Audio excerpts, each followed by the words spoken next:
over time, it's just been like a bond between me and this car. I've taken it to so many places just to drive. Driving is so representative of freedom. We all search for that freedom to give us that escape. The fact that you can just have a daily car, but it's a race car. I was like, man, I want this thing.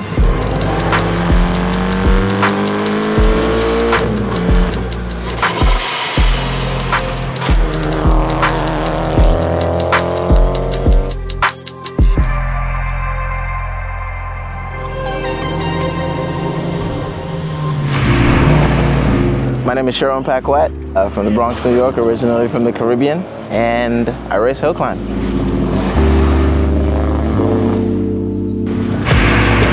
It was actually a dream to have that car. I remember I saw it and I was like, man, I'm gonna get this car. Mind you, back then I didn't have a social security number, no way of getting like a job or a license, nothing. Some friends looked at me like, whatever, bro, you ain't getting that. You're crazy, like how? I just kind of believed that I would eventually get it, and there it is. It's actually rather psychotic to have a full-on race car. It being this slow in a city like New York where there's potholes and destruction of spitters and cars and stuff everywhere, but I love it.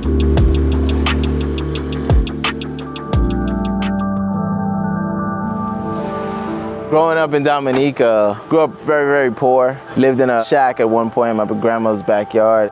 My grandmother had this table in her backyard and I would sit under it.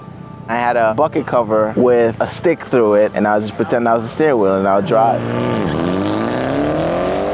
That's what it was like there. I then came up to America when I was 7. Driving was just something I always wanted to do. It was only when I turned 18 I had a rude awakening that I couldn't get a license. I wasn't born here, so I didn't have like a social security number. I didn't have any of that stuff. 21 to about 28 and a half, that was actually some of the darker days of my life, because not being able to provide for yourself, not being able to apply for a job and do these normal things that they say you could do in America, it was very debilitating. You can feel so alone, and most of the time it's just you against the world. My whole question was, why does God have me here if it's just to suffer? And so I found myself being in a spot where I just didn't want to be here anymore. And it was a dock, went far out into the water. I was just gonna jump off. Something stopped me that day and made a call to a friend of mine. If it wasn't for him, I wouldn't be sitting here doing what I'm doing today. So I'm forever grateful and forever in his debt. I had the opportunity to be able to get my social security number and all that stuff. The first thing I did when I got that social security number, I went right to the DMV and I took that test to get the permit. Learned how to drive, got my license, and got the Evo, and c'est la vie. It's gonna sound cliche as hell, but it's because of Fast and Furious. I remember seeing the Eclipse in part 1. I was like, oh my God, I want one. And then I saw the Evo in part 2. That car is only in Japan, but the Evo 8 is here, so I want one of those. This one came out. I actually hated it when I first saw it, but as time went on, more and more people were getting the 8s. And I was like, you know what? I really don't want to be like everybody else. And I started liking the 10s. And then eventually it just became a dream car to me. I had one Evo before this. The Evo was my first car. But you know, when you're young with your license, you do not so smart things, and ended up totaling it. Once it was totaled, I decided to get another one. And this is my second car ever. And I know I wanted to do stuff to it, like put rims and coilovers and stuff, and I did that. But as time went on, that started to evolve and evolve and evolve and evolve. We're here now where it's a race car and ain't no going back now. It looks very aggressive, but the car's very lightly modded. The engine, top end, bottom end, stock transmission, stock transfer case, stock diff. We've got a lot of custom fab work. Rally Fab did the tilted sandwich intercooler and radiator, along with the oil coolers. All the piping, fittings, and all that stuff is from Vibrant Performance. We got a full fire suppression system from SPA Technique. The big splitter and stuff you see on the front, Spade Sport did that. We did a lot of the suspension work because with racing, I wanted to focus more on handling and learning the car, learning the limits of the car, and learning the limits of myself. So we've got white line all around, all the arms, the bushing, tie rods, everything. We upgraded to coilovers, Fortune Auto 510s. They've got upgraded radial bearings, upgraded springs. We run raised wheels, 18 by 10.5, Toyo tires on there. The Brembos are stock that come with the car, but we just upgraded to a more aggressive pad from Hawk Performance. And I also upgraded the clutch from XD. We have an XD twin disc.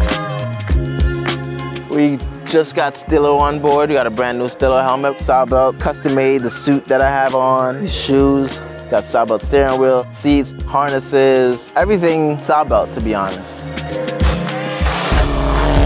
It was a friend of mine. He said, hey, have you ever tried a Hillclimb? I was like, what is that?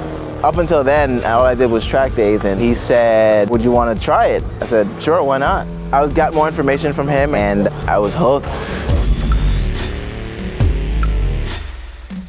That ritual in terms of packing all the equipment I need, making sure the car is prepped properly, all of that starts a week, 2 weeks before.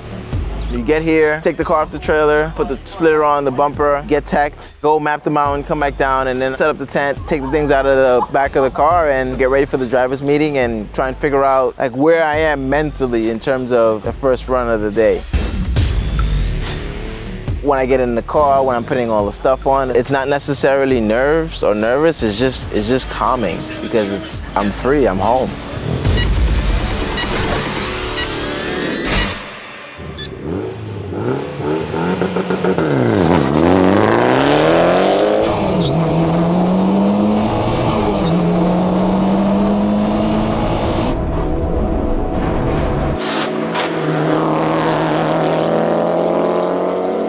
In racing, it's really you versus you.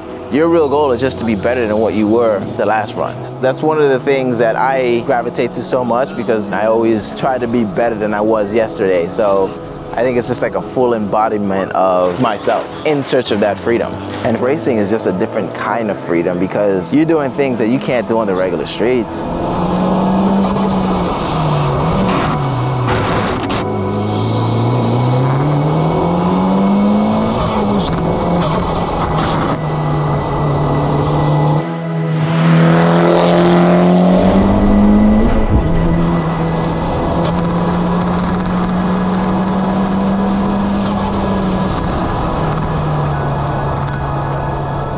I will say that there's not that much representation for black, but just minorities in motorsports.